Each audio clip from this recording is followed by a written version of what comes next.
Hey everyone, welcome today. Really appreciate you joining us. This is the public webinar of our recently released Berkeley Lab report titled A Snapshot of EV-Specific Rate Designs Among U.S. Investor-Owned Utilities. My name is Pete Kappers, and on behalf of my co-authors, Andy Satchwell, Cameron Brooks, and Sam Kozel, we want to thank you so much for joining us today. Over the next 60 minutes or so, I'm going to provide you with an overview of the report and its findings, hopefully leaving plenty of time afterwards to answer any questions you might have.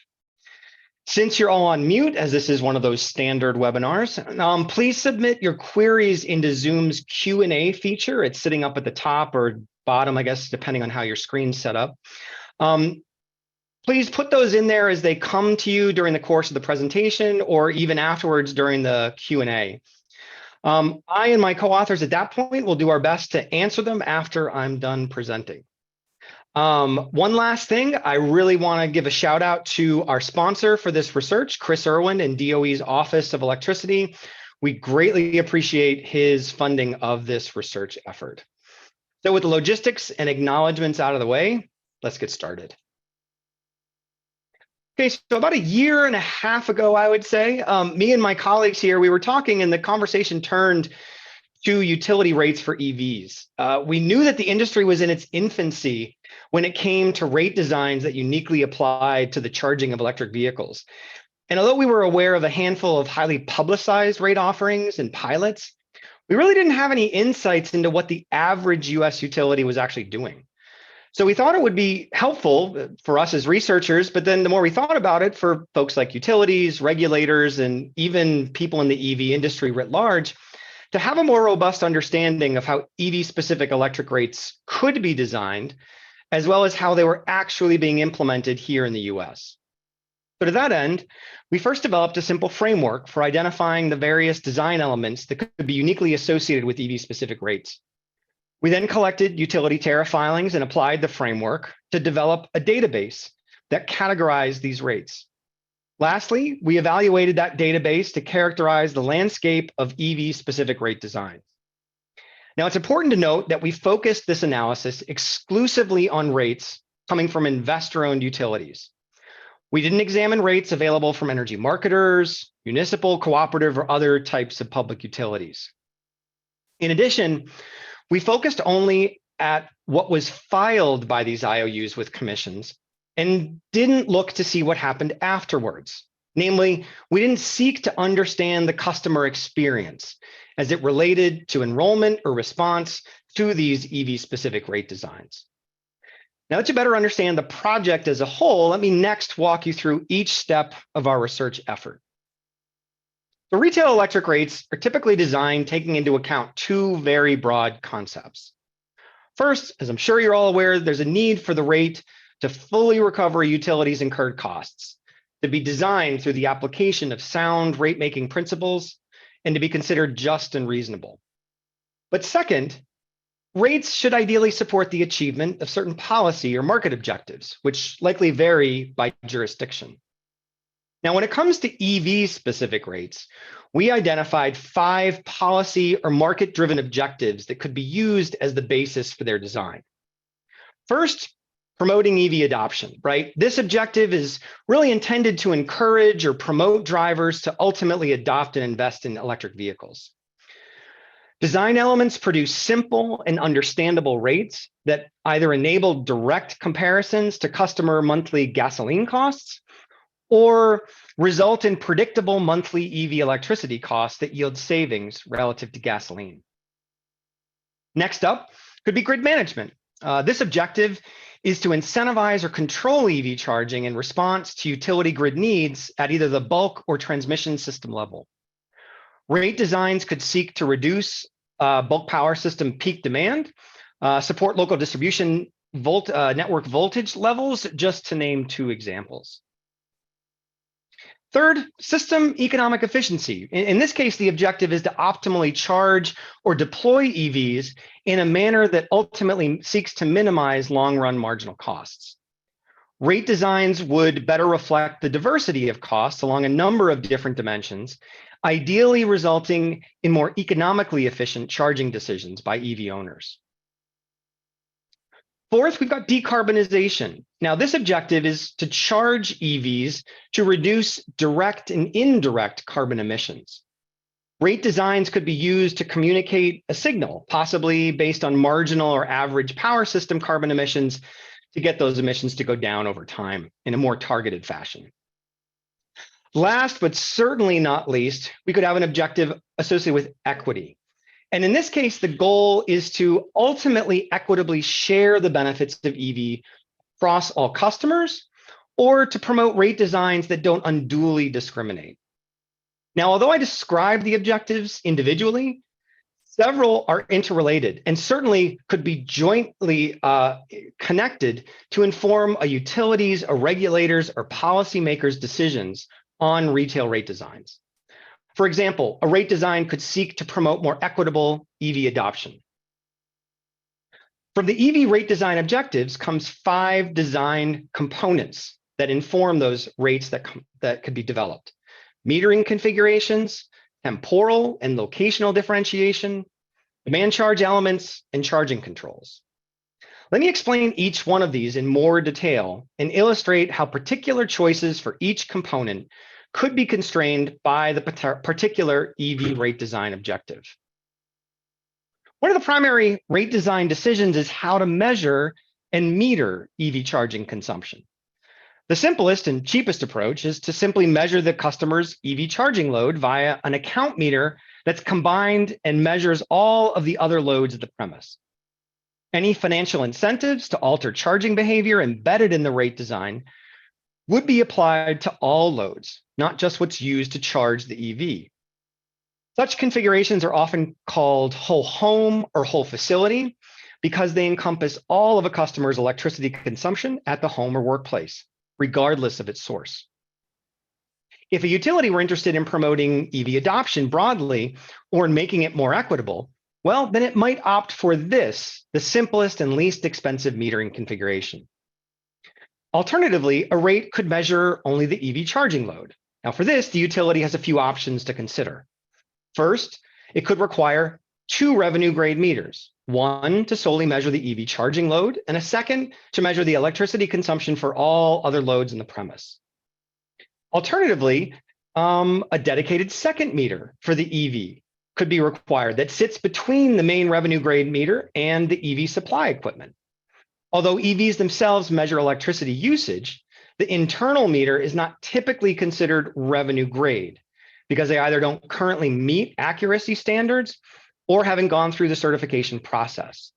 Though notably, there are a number of states seeking to implement changes which allow for the use of this type of submetering. And we'll talk a little bit more about that later. Utilities interested in more actively or passively managing EV charging in the pursuit of greater economic efficiency, grid management or decarbonization of their power systems could be motivated to pursue a dedicated second account meter, if not some form of submetering. Many EV rates incorporate some form of temporal differentiation into the volumetric energy charge. Now, this can range from a multi-hour period all the way down to the sub-hourly level. And you can even differentiate the rate seasonally, summer versus non-summer as an example. This temporal differentiation in rates is intended to follow potentially the temporal differentiation in load, and you can see that reflected in some of the graphics on the slide. And that could be the case at either the bulk power system or even the distribution system level. Excuse me. Or you could get temporal differentiation in utility costs or even emissions. Clearly, economic efficiency is promoted when greater temporal differentiation is introduced that's highly reflective of marginal operating costs. If instead, say, managing grid operations or decarbonization of the electric grid is a utility's main motivation, well, then they would likewise potentially want to pursue more temporal differentiation, but tie the energy charge closer to the state of the distribution grid or the level of carbon being produced, respectively. For motivations that focus on EV adoption or equity, it's likely that simpler rate designs with limited to no temporal differentiation would be pursued, though they're not necessarily incompatible. The engineering challenges imposed on the distribution grid from the additional load and maximum demands associated with EV charging loads differs pretty dramatically from one location to another. Now, this ostensibly will impose different costs on the system. Utilities could represent these different costs and grid challenges, including emissions, into the volumetric energy charge by differentiating it on a locational basis. Doing so could help mitigate the impacts of more EV charging load or signal where more flexible EV charging loads might provide the most value. In turn, this would promote system economic efficiency and managing EV charging on parts of the grid that are already overloaded. In addition, a utility may even want to provide a highly locationally differentiated carbon signal to reflect the fact that site-based emissions can vary pretty dramatically, seeking to improve the air quality in certain parts of its service territory, essentially those with lots of combustion engine vehicles, let's say idling, like at a bus depot. Aside from the volumetric energy charge, a utility can also incorporate a charge based on the customer's maximum demand of electricity. Such a demand charge applies $1 per kW month to some measured quantity of maximum demand, both of whose definitions can vary along a number of different dimensions. For example, the level of the charge may be the same all year, or it can vary seasonally, or even differ by time of day using some sort of period-based approach. The level of maximum demand can also be measured in a bunch of different ways. For example, when you could measure it when each customer, independent of other customers, reach their individual maximum demand. And that would be a non-coincident peak demand, as it's typically called. Alternatively, when the bulk power or the distribution system in aggregate reaches its maximum demand. Here, the coincident demand is what we're talking about. And lastly, you could identify it during a predefined set of hours, say the peak period each month. The time interval for measuring the maximum demand can also vary pretty extensively, ranging from 5, 10, or 15 minutes all the way upwards to an hour. In addition, the utility could measure demand each month, independent of any previous measurements, or could maintain the level of measured demand for some period of time into the future, say over the next 12 months. And you would do that in order to take a longer term view of that maximum demand. This is typically known as a demand ratchet. Utilities focusing on EV adoption, as well as energy equity, may be reticent about imposing demand charges in EV rates, especially at the residential level, but even at the non-residential as well, because of the adverse economic impacts they can impose. In contrast, if a utility wants to promote economic efficiency, decarbonization, or grid management, well, then it might actually want to introduce a demand charge based on marginal costs, marginal emissions, or operating conditions on the grid. Now, as an alternative to using economic signals to manage EV charging loads, as I just discussed about the volumetric energy rate or demand charges, a utility could actually leverage control technology to more directly manage load. Design decisions determine whether the customer must have some form of connection to the utility with which to communicate its charging status. This can be either one way from the utility to the customer typically, or two way where the utility and customer jointly share information with one another over time. A second design decision concerns whether the utility or the customer may control EV charging. The simplest design approach uses a very indirect control strategy that allows customers to retain complete control over their charging behavior, which would likely promote adoption. A customer, though, would either leverage their EV's onboard controls or apps associated with the EVSE to pre-program a charging strategy in response to the rate design that's offered up. Or a customer could have its charger receive pricing signals directly from the utility in order to more easily respond to the rate design. Alternatively, the utility or even a third party could directly control the EV charger with no ability for customer override. Utilities interested in promoting charge management or decarbonization could be heavily inclined to pursue rate designs which employ two-way communication with limited to no ability for a customer to override. After developing this conceptual framework that I just discussed for how EV-specific retail rates could be designed, we turned to applying it in a real-world setting. So to that end, we collected rate filings and regulatory decisions for investor-owned utilities in the United States between 2012 and 2022. However, the overwhelming majority of rates that we identified, literally almost 90% of them, dated from the most recent 4-year period. To be eligible for inclusion in our database, the rate had to either require proof of EV ownership or be otherwise designed for the purposes of reselling energy for use in EV charging. We labeled these eligible database entries as our EV-specific rates. The resulting database is comprised of 217 electric utility EV-specific retail rates from IOUs in 37 states and the District of Columbia. We identified 136 of those 217 that were either active or had been approved at the time we collected tariff filings. For explanatory purposes, we considered all 136 of these rates as being offered to customers. Now, in the interest of time today, I'm going to focus on really just this category of EV-specific rates in the majority of my comments. But as you can see, our analysis did clearly identify piloted and proposed rates, and I am going to provide a high-level assessment of what we found of those rates later on in the webinar. So let me first provide a brief overview of how the rates were divided across customer classes, knowing that these may or may not well align with different uses of EVs. Among the 136 offered EV-specific retail rates, we found 40% of them, or 54 rates, that applied to residential EV customers. And a little more than a third of them, corresponding with 48 rates, were for commercial customers. We did, in fact, though, find 3 rates that applied to both residential and commercial owners. Some utilities have created separate rate classes, though, for certain types of new customers. Based on our database, such efforts have been limited to 2 different circumstances.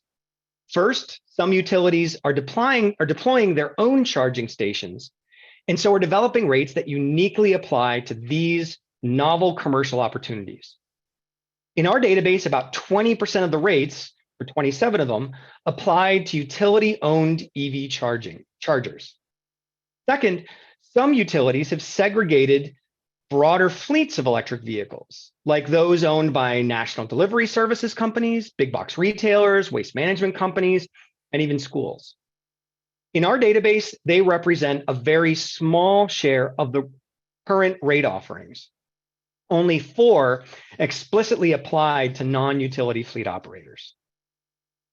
Now let's see what the rates look like when we apply our framework. In the slides that follow, I'll first show how we independently tallied and reported the number of EV-specific rates associated with the levels of each retail rate design element previously described in the framework. Higher frequencies suggest greater emphasis or interest by utilities and regulators. Afterwards, I'll discuss how we treated each rate as a portfolio of its component rate design elements in order to identify more comprehensive and holistic groupings of offered EV-specific retail rates. The first element in our framework is focused on metering configuration. As shown in the left-hand side graphic, about half of the rate offerings in our database required a device dedicated to measuring the EV charging load. The remaining rates either explicitly mentioned measuring the entire premise load or didn't specify any meter coverage whatsoever, which we interpreted to mean they also covered the entire premise. So for the 73 rate offerings that sought to strictly measure the charging load, we found that the vast majority used a second utility grade meter. Only 3 of the rates offered during our analysis period relied on the EVSE to measure the charging load, and not 1 relied on the vehicle's telematics. The next element in our rate design framework focused on temporal differentiation in the volumetric energy chart. Fully 75% of the offered rates in our database reflected some form of a period-based TOU design, while only 2 rate offerings utilize more granular temporal differentiation at the hourly level, otherwise known as real-time pricing, or RTP. In contrast, a little less than a quarter of the rates, or 30 of them, did not include any temporal differentiation whatsoever. Although our framework created space for utilities to design rates that differed geographically, not a single currently offered EV-specific rate in our database incorporated any locational differentiation in the design. Next up in our framework are demand charges. Now, on this topic, given the degree of novelty and innovation, I actually want to spend a little more time explaining what we found. So our analysis uncovered and revealed that the vast majority of currently offered EV-specific rates did not include a demand charge in any form. However, of the 29 rate offerings that did, we categorized them into one of three different buckets. First, we identified 8 rate offerings that employed what we would describe as a traditionally designed demand charge. For those of you in the rate who have done a lot of work in the rate area, this sort of feels like one of those things where you know it when you see it, because the alternative was also pretty obvious when we came across it. And I'm going to talk about those in particular next. So in a number of cases, 13 to be exact, the rate design explicitly included what would otherwise be considered a traditionally designed demand charge, but then overlaid on top of it something else, usually through a rate rider. In a handful of cases, the rate rider simply applied a credit to reduce the overall billed amount associated with the demand charge. But in other cases, the fundamental design of the demand charge was altered by, say, restricting the time period in which the demand charge applied, or replacing it outright based on system utilization with a volumetric energy charge. We also found 8 rate offerings where the demand charge on the tariff filing itself was fundamentally different than what many would consider a more traditionally designed demand charge. For example, we found a few cases of utilities offering unlimited charging during certain times of the day for a flat monthly fee, but which was tied to the type of charger and therefore the level of demand, which was used by the customer.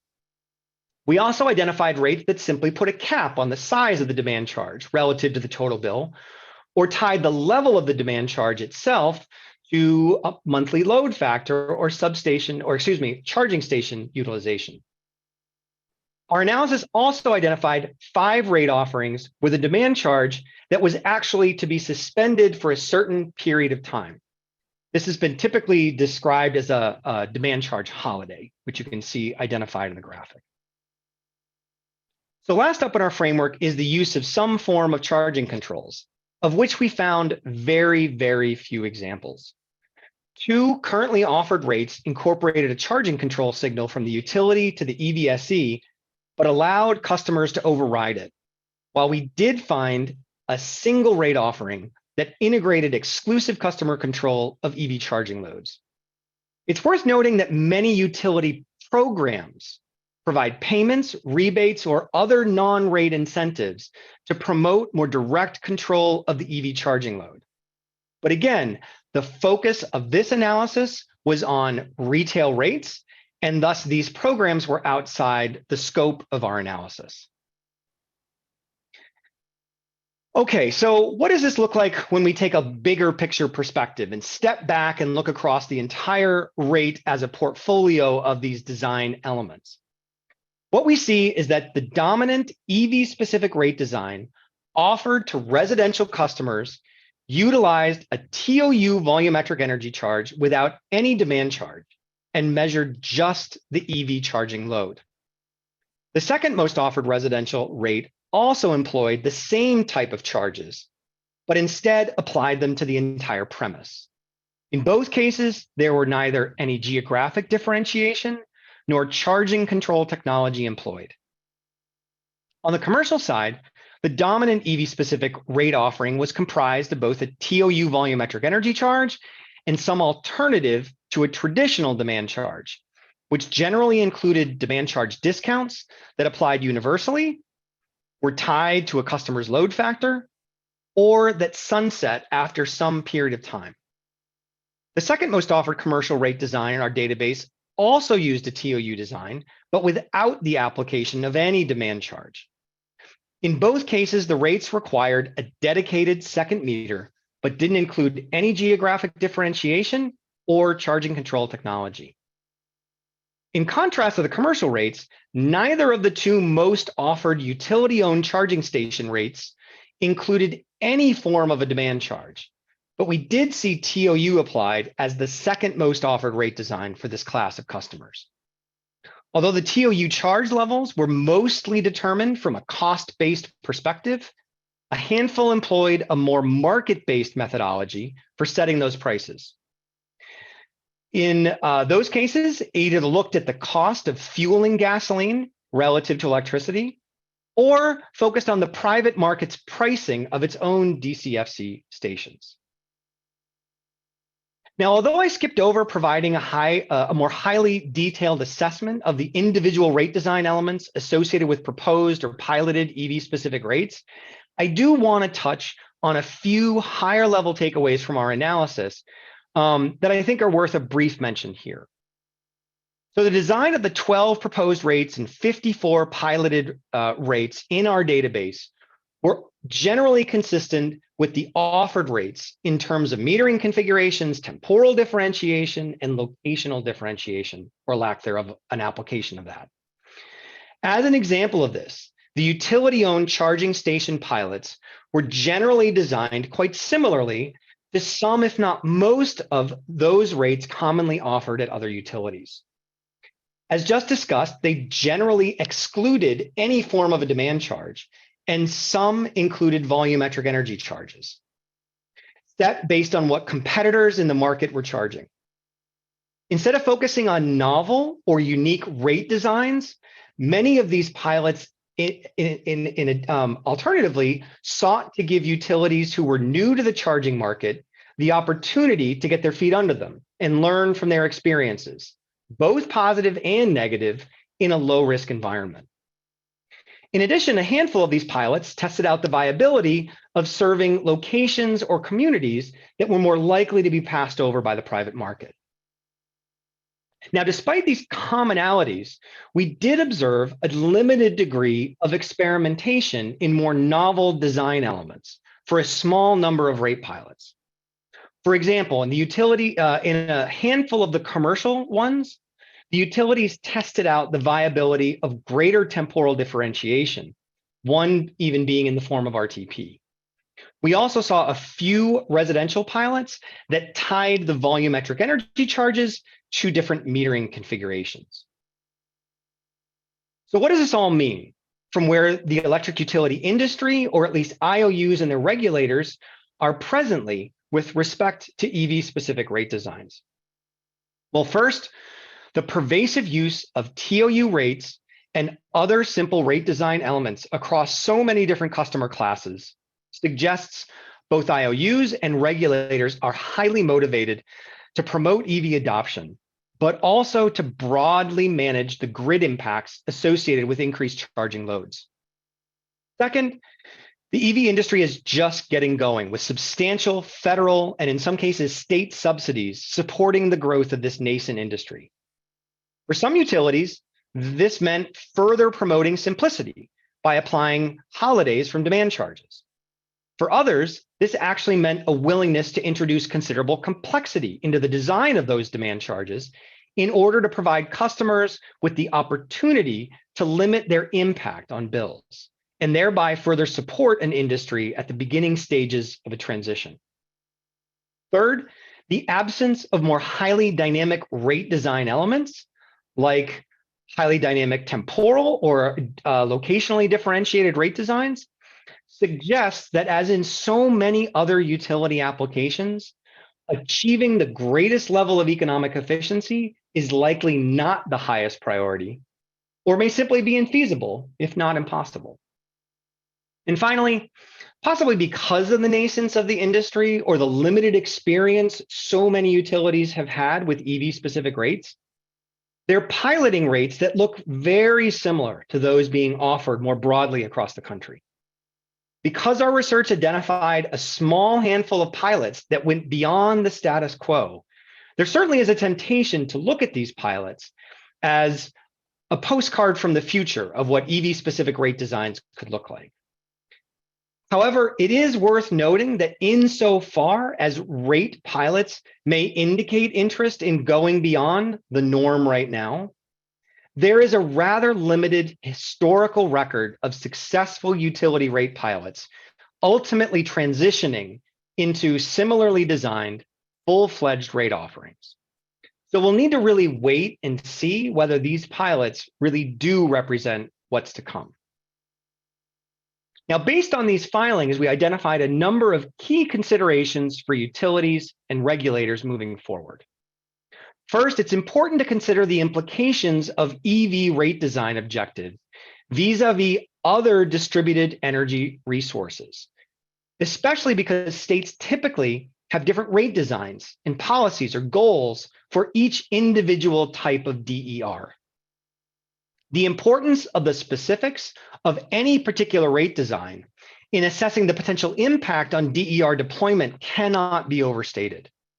For example, EV rate designs and the trend towards rates that encourage load shifting more general through TOU or period-based designs will likely benefit more flexible DERs as opposed to DERs like energy efficiency or distributed solar photovoltaic systems with largely uncontrolled load shapes. States also have considerably more experience with rate offerings for more traditional forms of DERs than EVs. So there may be opportunities to leverage that experience to design better and more effective EV-specific rates. As EV adoption increases, the grid and the costs incurred to operate and maintain it, both now and into the future, is likely to change pretty dramatically. This suggests a real need to reconsider the appropriateness of EV-specific rate designs with some degree of regularity, both to ensure that they adequately and accurately reflect the underlying cost to serve, but also to ensure they're still effective in achieving either the stated or implicit objectives that underpin their design. Finally, this research effort was designed with a very particular goal in mind: to characterize recent EV-specific rate designs in the investor-owned electric utility industry. This leaves a lot of ground for future research efforts to build off of what we've done. For example, we did not seek to assess why those particular rate design elements were proposed and approved, or why others were not. A research effort seeking to characterize the why beyond the what could really help assess where the industry may truly be headed, what barriers impede more innovative and dynamic rate designs, and what opportunities exist to overcome those barriers. Additionally, there's very little public and easily accessible information about the enrollment levels of and response to the offered EV-specific rates. Collecting and analyzing such information for each of the rates in our database could provide valuable insights concerning the scale, impact, and efficacy of individual and collections of different rate design elements. Furthermore, the federal government is taking considerable actions via recent legislation regarding electric vehicles. Understanding at a much more granular level of detail how these federal non-rate incentives are affecting rate design could be really useful for future federal and state policymaking efforts, as well as for state regulators who are currently determining how to best react to these new federal policies. And lastly, while it's clear that rates are a critical component of achieving regulatory objectives, rates are by no means the only tool available to regulators and utilities. In fact, rates are more often coupled with incentives and other programs, which are usually designed to establish an ecosystem of enabling communication and control technologies to promote managed charging or vehicle-to-grid initiatives, among others. Understanding the types and frequency of program design elements offered by utilities, as well as by those being piloted, could augment this report by providing a comprehensive snapshot of the current and potential future EV-specific programs in the US electric utility industry. All right, so with that, Andy, Cameron, and Sam, if I could get you to actually turn your cameras on. And I'm actually gonna stop sharing my screen so we can see everybody. Let me turn it over to you, Andy, to curate and MC the Q&A session. Yeah, thanks, Pete. That was really great. So I'm going to start asking some questions here, but I certainly encourage everyone to enter additional questions using the Q&A box down either at the bottom of your screen or top of your screen.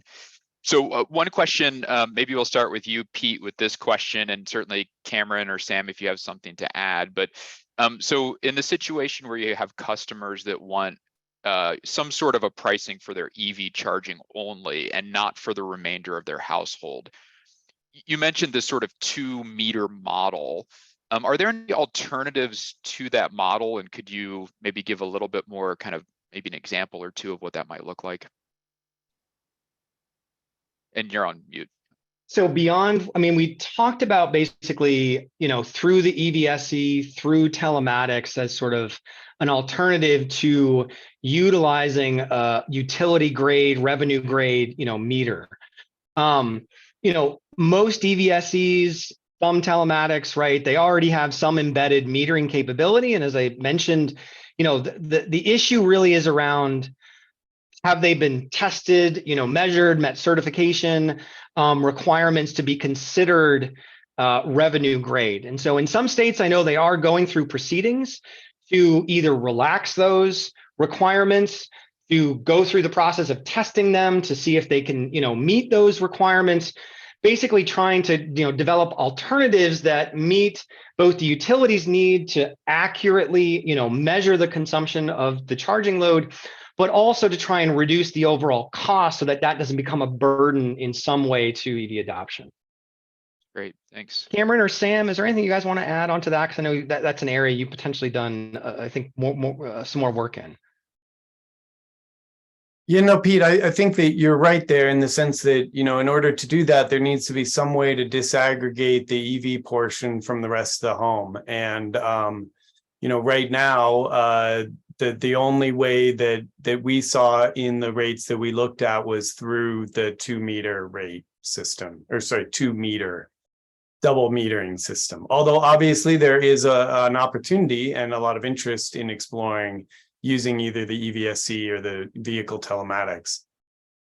Great, thanks. Well, let's stay on this metering topic just briefly. There was another question.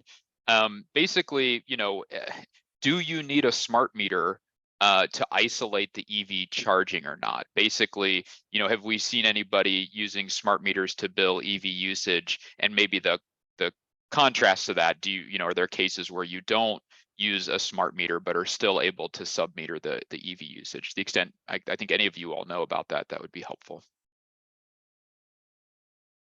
I'm just trying to think of how simply having a smart meter would allow you to separately measure the EV from the EV charging load from the rest of the house. If that's what the question is really asking, I don't think it has the analytical capabilities to disaggregate the aggregate load, that's being demanded from the system in some way to, this is the EV load and this is everything else. I think there are a number of analytical approaches that have been developed external to the meter itself that do attempt to do that, between a combination of voltage meter readings, load meter readings. You certainly can sort of do some things around there to try and disaggregate, but that's again an after the fact type activity. I'm not aware of anything within an advanced or smart meter that would enable you to do that disaggregation at that point. But I am also admitting I don't know the metering technology inside and out, especially some of the latest stuff that's happening. Well, and stepping outside of just the question of what the meter is capable of, I think it's fair to say that we didn't observe anything like that in the rates that we looked at. That's helpful.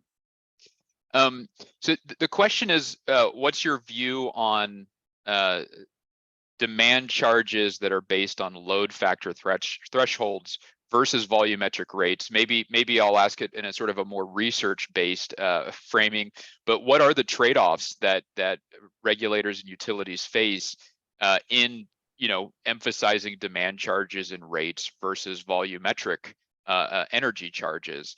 If you could talk a little bit more about kind of what those choices are and trade-offs are, that might be helpful. I'm happy to answer it, but maybe Sam or Cameron, let me open it up to others, or you, Andy, in terms of what are your thoughts on this? I'll jump in and just respond that seems to be certainly, and we didn't necessarily get into the proposed rates, but that seems to be the direction that things are moving, where in the more frequent demand charge alternative rate designs that are being examined, for example, in New York and Massachusetts, tying the demand charge to load factor certainly seems to be a place where those discussions are going and where regulators are making more considerations. And Sam, to elaborate, oh, sorry, Andy, go on. I was going to say too that the thought here too is that I'm going with this. Well, what's the incentive you're providing to also encourage charging sort of off peak, right? And these demand charges certainly have an ability to potentially result in high bills, at least initially, but it's a pretty strong incentive also to avoid some of those coincident or non-coincident peaks depending on the design. So I think that's another important trade-off, cost recovery. And then I think, Pete, you framed it as, there's a cost recovery element here, right? But there's also a policy objective. And if that policy objective is to avoid charging at certain times for system economic efficiency or for emissions reductions, that can be a strong signal as well. Well, and I also think that, again, at low, as sort of the reason to think of this from a load factor standpoint, right? If you are having a relatively limited use of that charging station just because adoption is relatively low, the business case for that can really put you underwater if it's that demand charge is really high relative to the revenue that you're taking in now, versus, well, I need this charging station to be here 2, 3, 4 years from now when all of those EVs come online and people see that charging station, and that makes them have less anxiety about range issues or access to charging infrastructure. So I know that's been some of the rationalization that's been put forward to justify these alternatives or outright holidays, right, from demand charges, is just to say, we need to really promote the business case in the near term to allow these stations to get their feet under them, to allow these stations to have some sort of positive business case to go, to get out there and be available to promote this transition that it's certainly from the federal perspective is of interest, but I think at a state level, at least a number of states, is also of interest.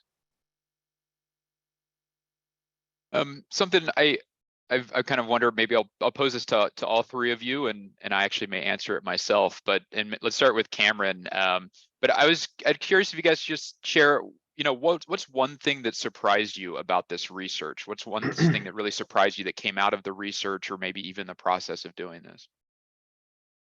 Well, I'll start, I suppose, and just to touch back on the demand charge question, it's very clear that is a huge topic right now with a wide range of opinions, very engaged discussions with commissions, with utilities, and with the commercial charge providers.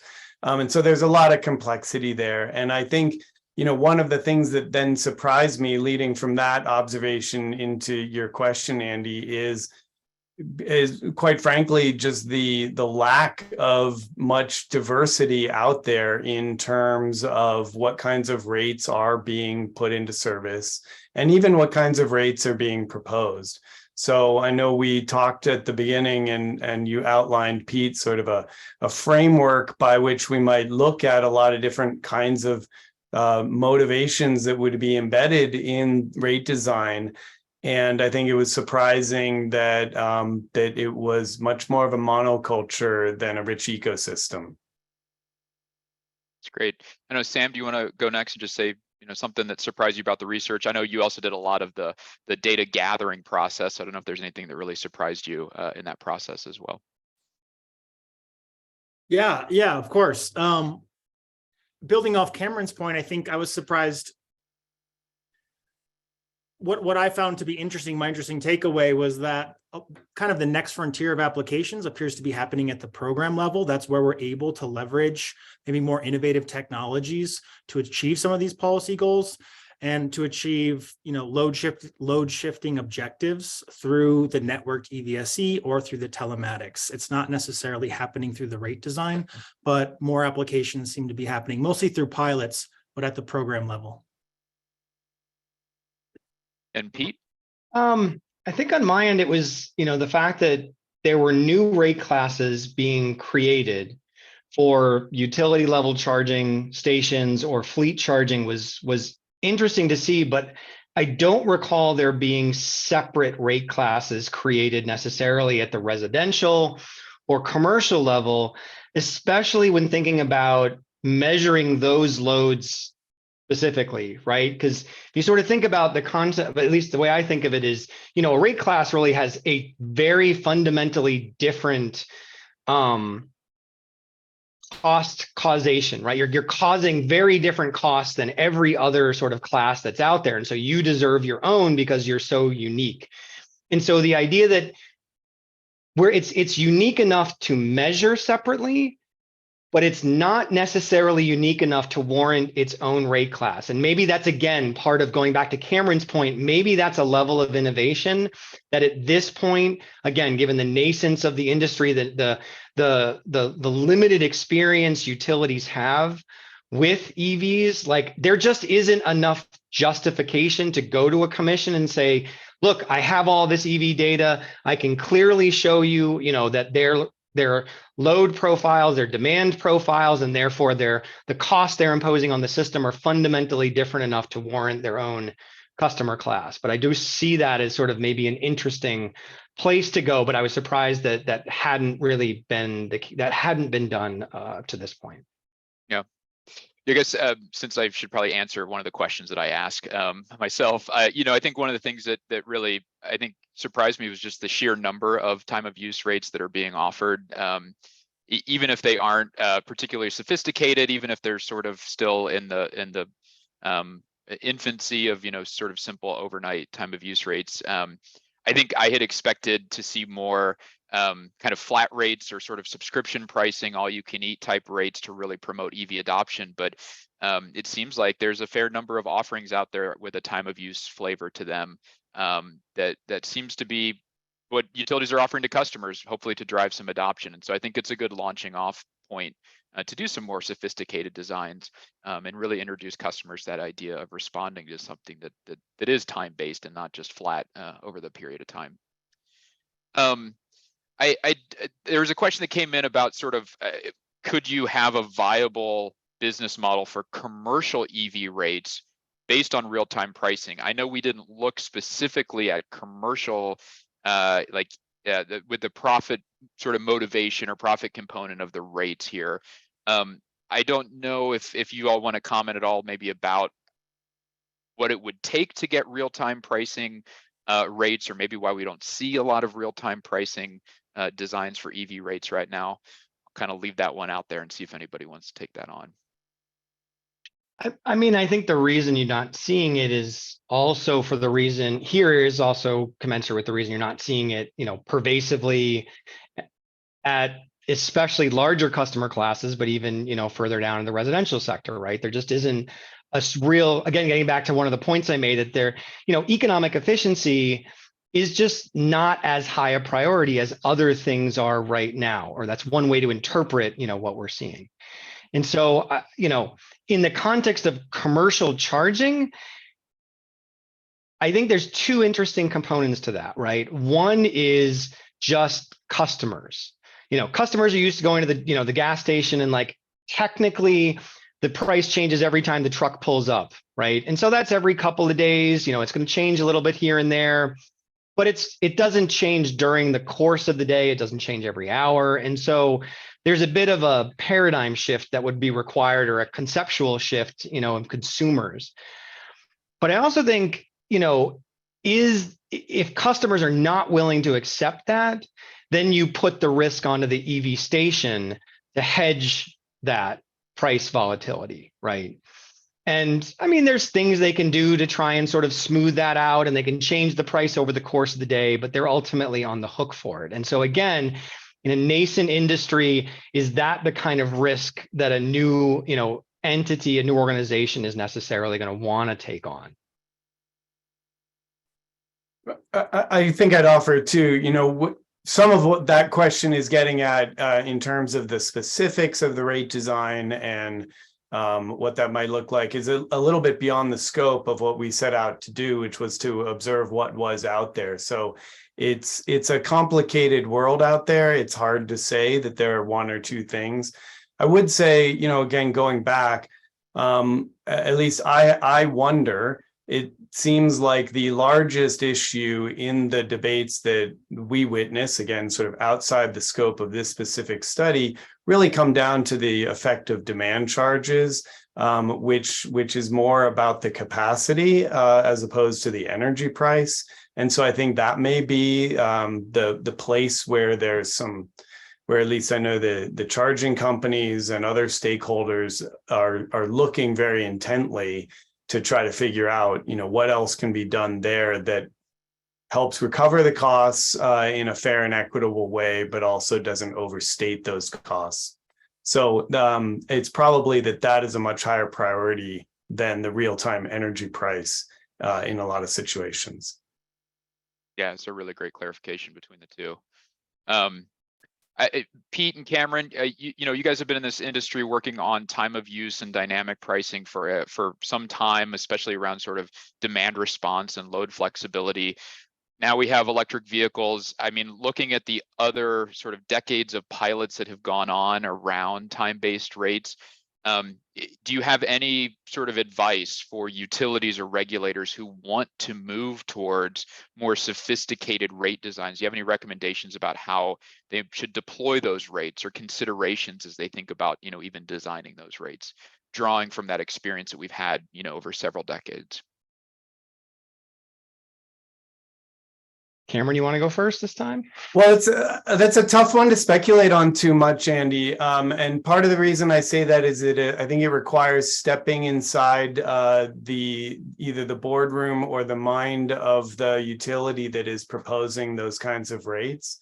So it's pretty clear that there has, as you called out earlier, Pete, there has not been a great success or track record of, let's say, moving from pilots to full-scale deployment or availability of rates. I think there's a lot of potential explanations for that range from the motivation of the utility to put forward those rates, perhaps the impact that those have and whether individual customers are willing to adopt those. I think it's pretty clear at the commercial level that kind of rate sophistication is manageable by those kinds of customers. So there could be much more interest there. So I hesitate to speculate too much because I think it kind of gets at the motivation. And so we can only kind of point to the track record. And like I say, there's probably a lot of hypotheses there, but I'm not sure how you'd find the exact evidence for that. It certainly doesn't show up. Let me put it this way. An answer to that question does not show up in the regulatory filings that we looked at. Those are silent to, why a utility proposed a rate that looked like X as opposed to one that looked like Y. And we don't really have a counterfactual there to understand, well, what might it have looked like if they had put forward a different kind of a rate design? Sure. Yeah. Yeah. So I think, I agree with Cameron. I think it's a tough question to answer, but I think there's a couple different things that I think could contribute to this. One is sort of regulatory leadership, right? And being clear of this is the direction we want to go in. And so we want to see pilots in this general area with, these types of, let's say, design elements. Again, you want to be testing demand charge alternatives and sort of see how customers react to them.